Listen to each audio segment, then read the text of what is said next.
Ketua DPR RI Puan Maharani bersikap tetap tidak tergesa-gesa menjadikan RUU PPRT sebagai RUU inisiatif DPR, meski pembahasan telah selesai dilakukan oleh Badan Legislasi DPR. Menurutnya, RUU ini masih memerlukan banyak masukan dari masyarakat, agar tidak hanya berfokus memberi perlindungan bagi pekerja rumah tangga dalam negeri, tetapi juga pekerja migran Indonesia di luar negeri.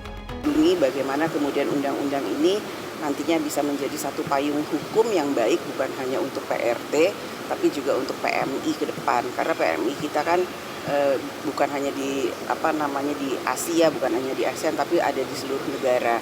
Ini yang paling penting untuk kita evaluasi dan kita bahas kembali isi serta substansi dari rancangan undang-undang tersebut. Nantinya itu memang harus bisa bermanfaat untuk warga negara Indonesia yang bukan hanya ada di Indonesia tapi juga di luar negeri.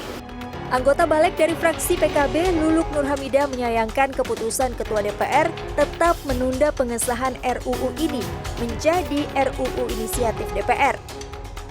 Balik sudah menyelesaikan pembahasan sejak 2020 dengan 7 fraksi yang menyatakan setuju, minus fraksi PDI Perjuangan dan fraksi Golkar.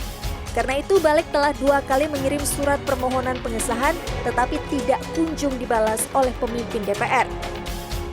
Luluk berharap Ketua DPR dapat segera menetapkan keputusan penting sesuai dengan harapan masyarakat, seperti yang dilakukan pada proses pengesahan Undang-Undang Tindak Pidana Kekerasan Seksual. Balik sudah selesai, tinggal di meja pimpinan. Jadi saya tegaskan, Badan Legislasi sudah menyelesaikan 2 tahun yang lalu, ya kan?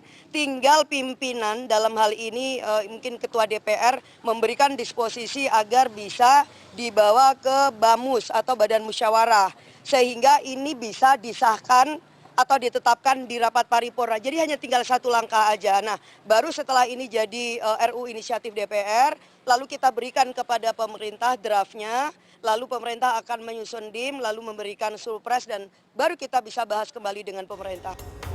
Koordinator Institut Sarinah Eva Sundari menyebut kondisi Indonesia yang tidak memiliki payung hukum bagi pekerja rumah tangga menyebabkan negara ini menghadapi kondisi darurat perbudakan modern. Data yang dihimpun menunjukkan rata-rata 635 pekerja rumah tangga dalam negeri dan luar negeri menjadi korban kekerasan sejak 2017.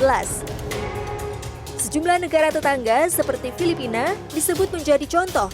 Ketika Undang-Undang Pekerja Rumah Tangga Domestik berlaku, pekerja migran pun turut terlindungi. Untuk itu tidak ada alasan bagi DPR dan pemerintah menunda pengesahan undang-undang ini.